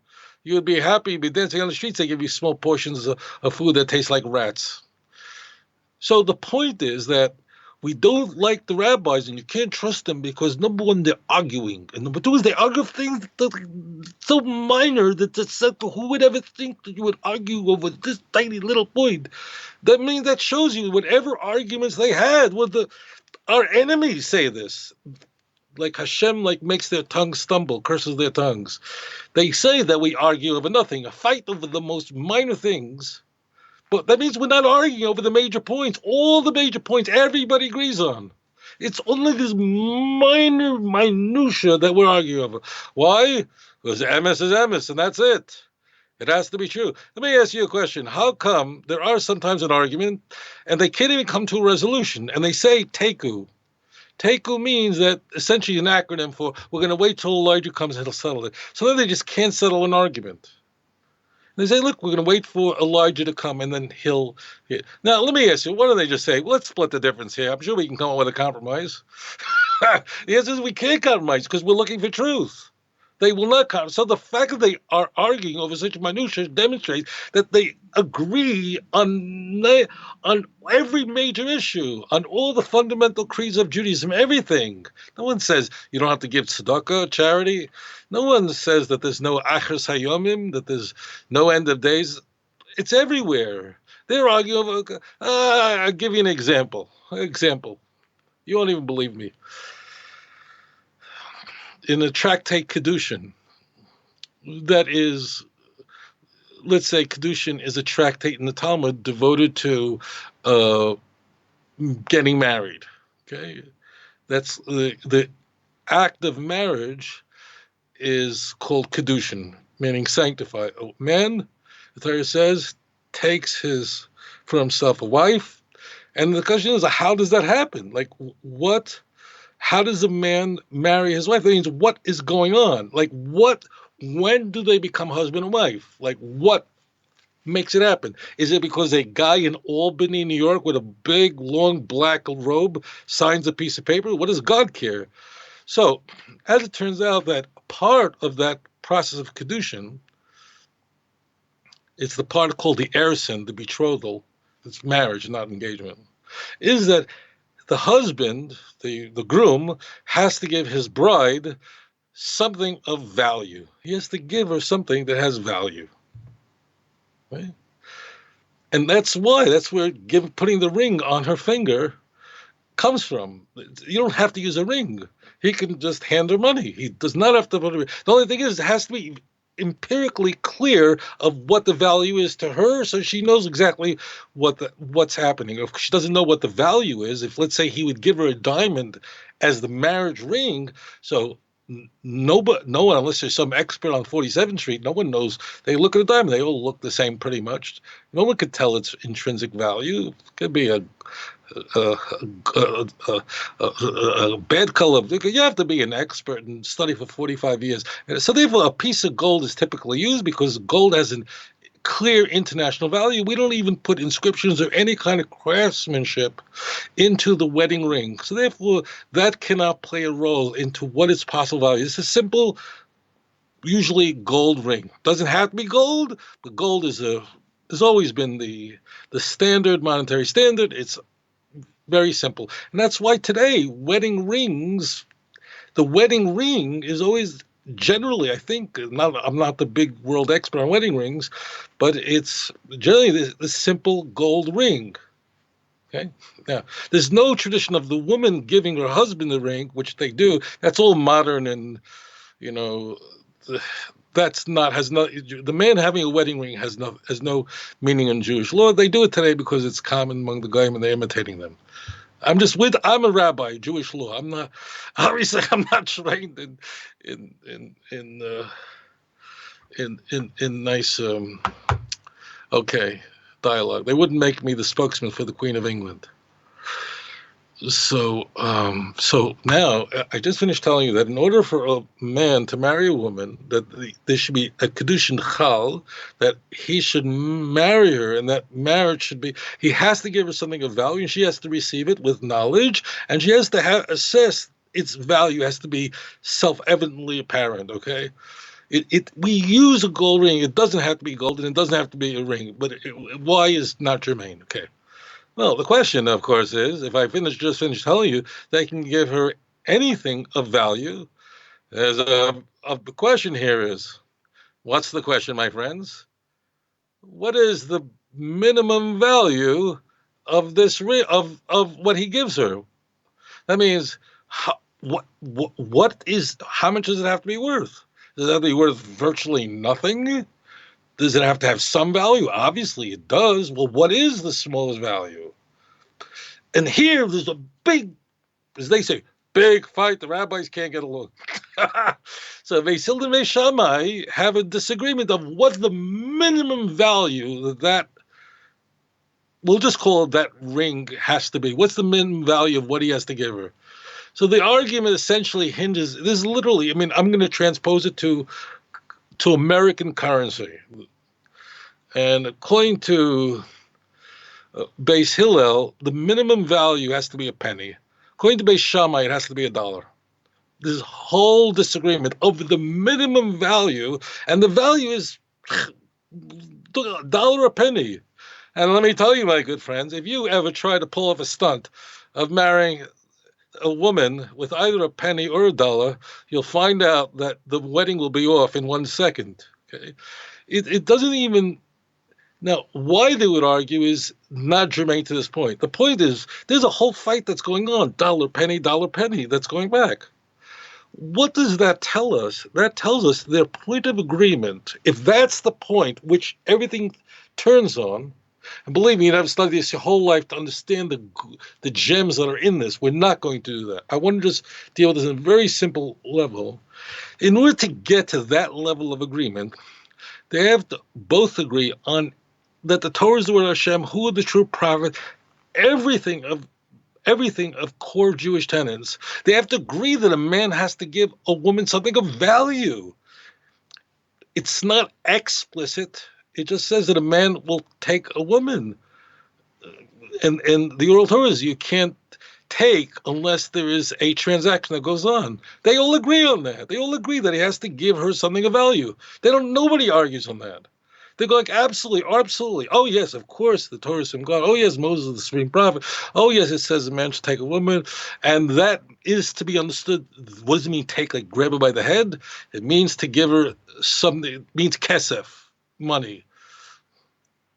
And then suddenly someone said, well, how much is the minimum? And then a big fight breaks out between two rabbis who can't see eye to eye on dollar penny.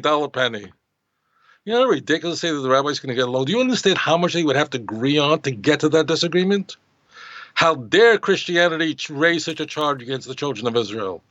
We disagree on issues that are so minor in the Talmud that most people look at it and go, what are they arguing? Just split the difference into 50 cents and go home.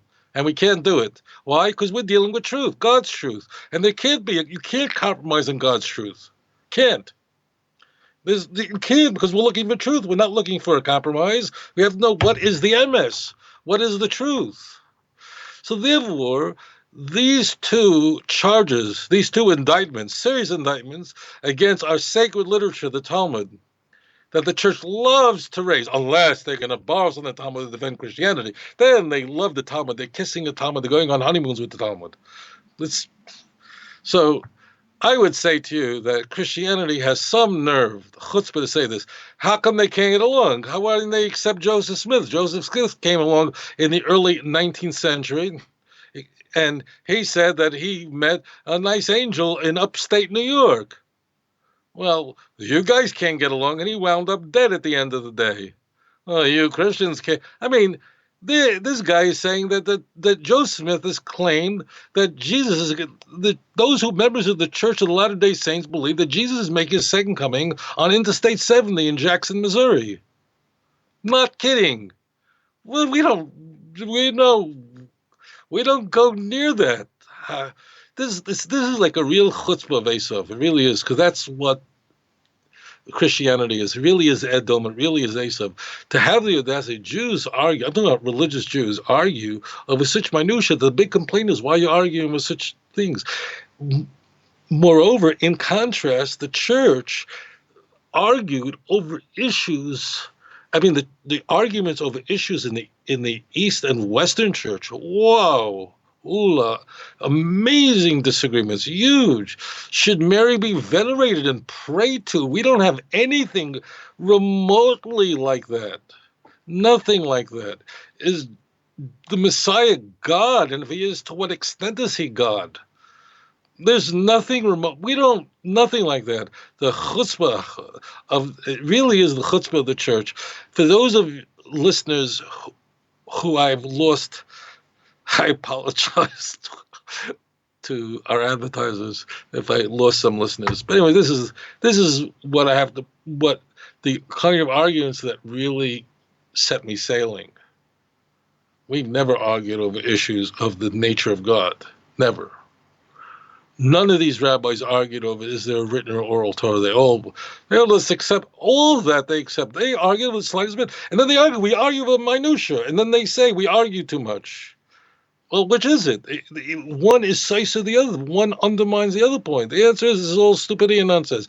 Yes, at the very edge of living law, HaKadosh Baruch Hu gave our sages, gave the judges to vote. We are to, unless a Beth Din is corrupt, we go after the majority. We have instructions of exactly how to proceed. And it's right there in the Torah. And we are warned that whatever the judges tell you, read Deuteronomy 17, you better follow it, whether they tell you right or left. And if you don't follow them, I'm going to require it of you. So if they're arguing over these minutiae, they're supposed to be, because they're looking at the most extreme area. I'll just explain at this point, because I don't want this whole thing to be ridiculously comical. So I don't want to leave you empty like this. Oh, but they argued over such little things. So the reason why the argument over the penny dollar, this is one of 100 reasons why this is very important, would be that if their argument hinges on the penny or the dollar, I'm just transposing it, just picking those two. The point is, it's very little. It's like, the point is, what's their point of agreement? According to everybody, anything $1 or more is good, is kosher. Anything a penny or less is treif, is not acceptable.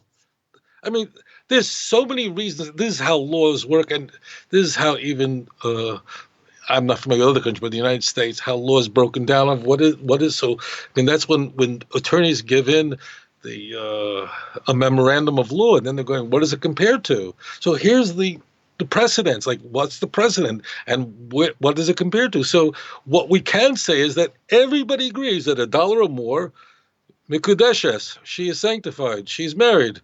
And anybody think a penny or less is not. Well, that's really important, because I have a feeling that 100% of weddings, therefore, are kosher today, because nobody is using the pull-off thing from the old soda cans where you had to rip the whole thing away and puts that on his wife, because that's definitely worth less than a penny. So there's the answer. The chutzpah of the church, the chutzpah of Esav, the mouthpiece of Esav, that dirty mouth. That's why Yitzchak knew that Hakol Kol Yaakov, this is the voice of Yaakov. It's the way Yaakov spoke. Nice. And thank you for that question. Okay, this will be the last question for the show today. Let me make sure I got that up here. Okay, so another YouTube question or comment was trying to use Zechariah 13:6 as proof text that is talking about Yeshua, because it's talking about the wounds in his hands. So are you serious? Are you making this up? I'm totally serious. This is Courtney Brad on YouTube, and they're very serious about it. Do you want to know that I'm sure 15 years ago I was broadcasting and there was a guy who called in who was a neo-Nazi and a Christian. Christians don't jump on my head and actually raise this. And I was like astonished. So it says in Zechariah 13, verse 6, you wouldn't believe this. Missionaries use this. V'omer elav, and they will say to him, Mo hamakus ha'ela bein yodecha. What are those wounds between your hands? V'omar, and he'll reply, Asher hikesi beis me'ahavai. Those are the wounds that I received in the house of my friends. Okay, that's what. If you read Zechariah 13:6, as it says. So believe it or not, a Christian. Well, you probably go, well, it does sound like a crucifixion. The wounds, hands, Thomas, John, sounds interesting. It sounds, but there are missionaries that actually use it. Now, also note that this person on here claims to know Hebrew, and that no, that's a correct translation. No, that's I mean right, but she or he also said that they have read the entire chapter, and it still points to Jesus. I want to just avoid picking on anyone unless it's an enemy. I'm no serious. Of course. Let's not.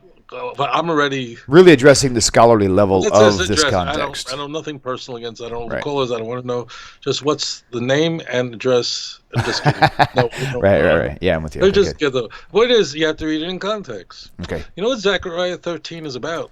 It's describing false prophets that will rise up at the end of days and admit that they were false prophets. Not kidding. If you go to Zechariah 13, but don't stop in verse 6. If you take a chapter, would you ever pull this off if you're reading any other kind of book?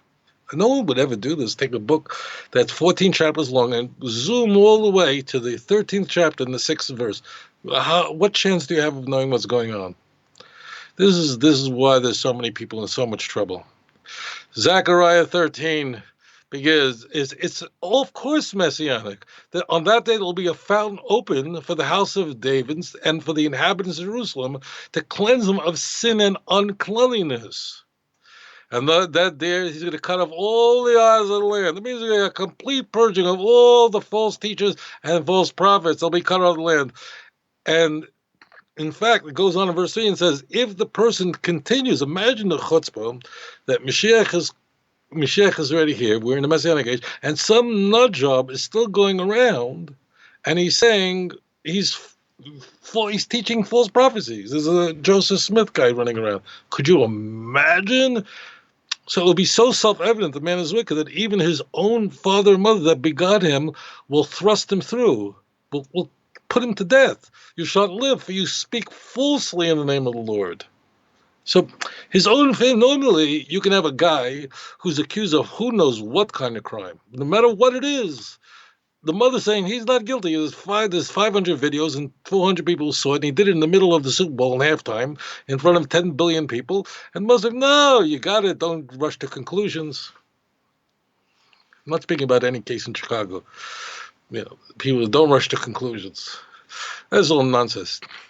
Next verse 4. And all the prophets will be ashamed of the vision, each one of what they have prophesied. They can all brought forth. And they're not going to use a cloak to deceive. They use often false prophets use like the camel hair cloak, because that was the kind of cloak that Elijah would wear. But he will say, verse 5, I am no prophet. I am someone who just tills the soil. I'm just someone who works with animals. That means, what the heck was I doing claiming I'm a prophet? I was only equipped to be someone working in agriculture, tilling the land, making animals have baby. I think it's called a husbandman. That's it. I was so not a prophet. So they're going to be ashamed. This is Messianic age. So forth comes a row of people who are the fakers of history, and they're going to say, I'm ashamed of what I did. The whole thing was sheker v'chozov, and I'm ashamed of it. What did I do saying that God is speaking to me when all I should have been doing was working on a farm? Now, there's one such false prophet who's going to be very striking. Doesn't say who, but this is what it says. And one shall say unto him, well, what are those wounds between your hands? I mean, literally. Ma maksa elu ben yedecha. What are these wounds between your hands? V'omar, and he'll say, those are the wounds that I received in the house of my friends. So Zechariah 13:6 is about a false prophet who admits he's a false prophet and is ashamed of it. People go, well, what are those wounds? Now, I'm not saying it's Jesus, but one thing for sure, if it is the Jesus of Christianity, this is not very good to mention on your CV, because this is an indictment. If this Zechariah 13:6 is about Jesus as missionary, I'm not going to name names. I'm not into that. But there are many missionaries out there who should be incredibly ashamed of themselves for doing this. And I want to also say this in defense of some Christians, and that is there are evangelical Christian scholars who, for example, John, what's that very famous Bible?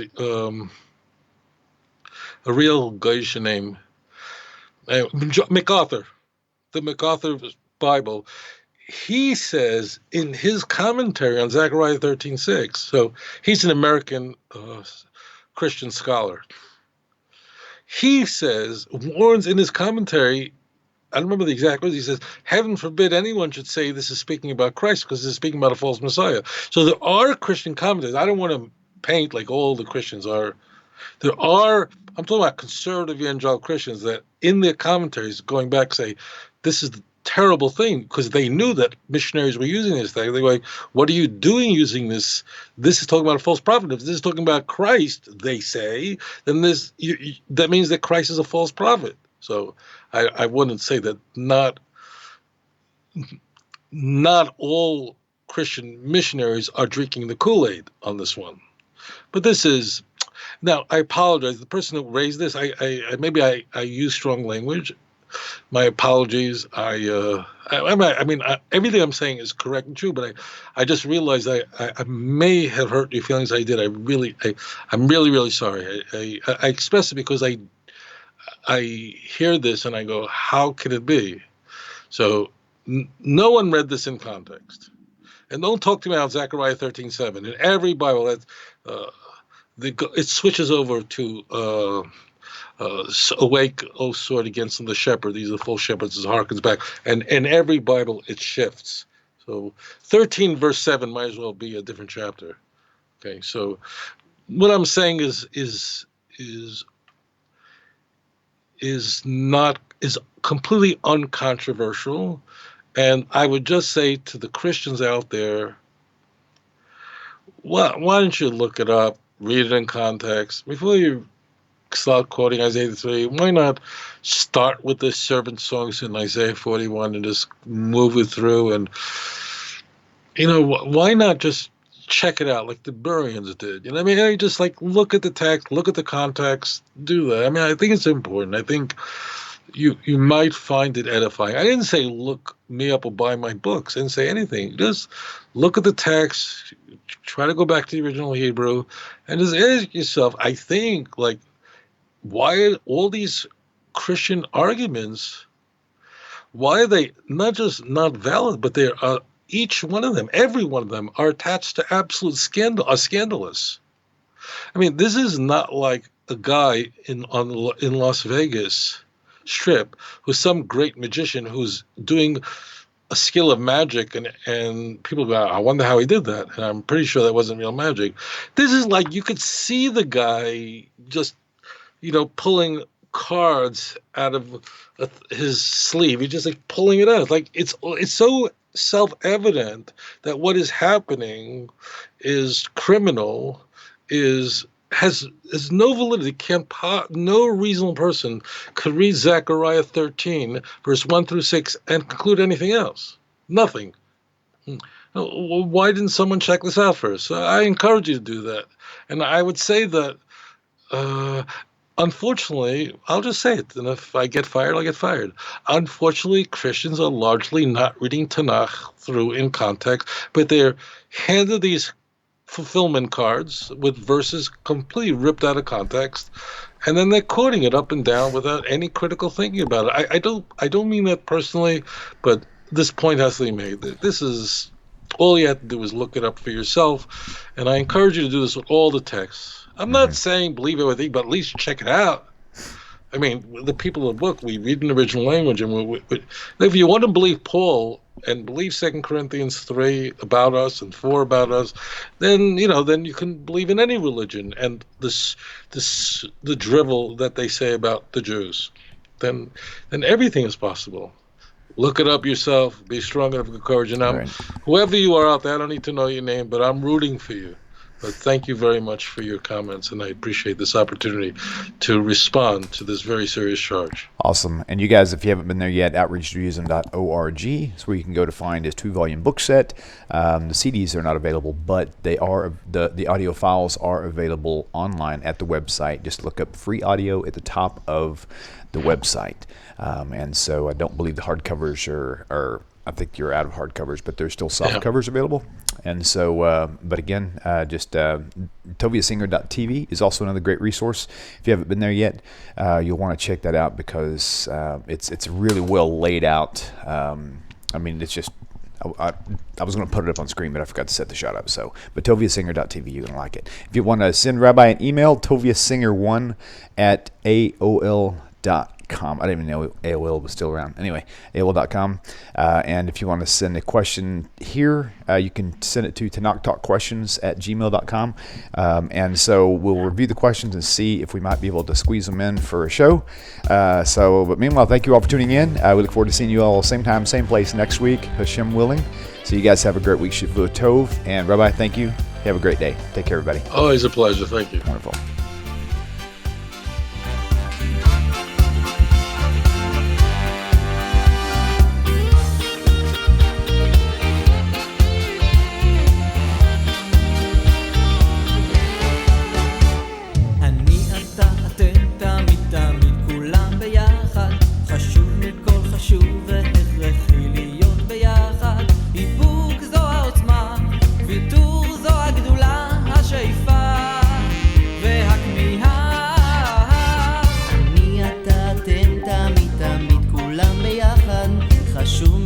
חשוב והכרחי להיות ביחד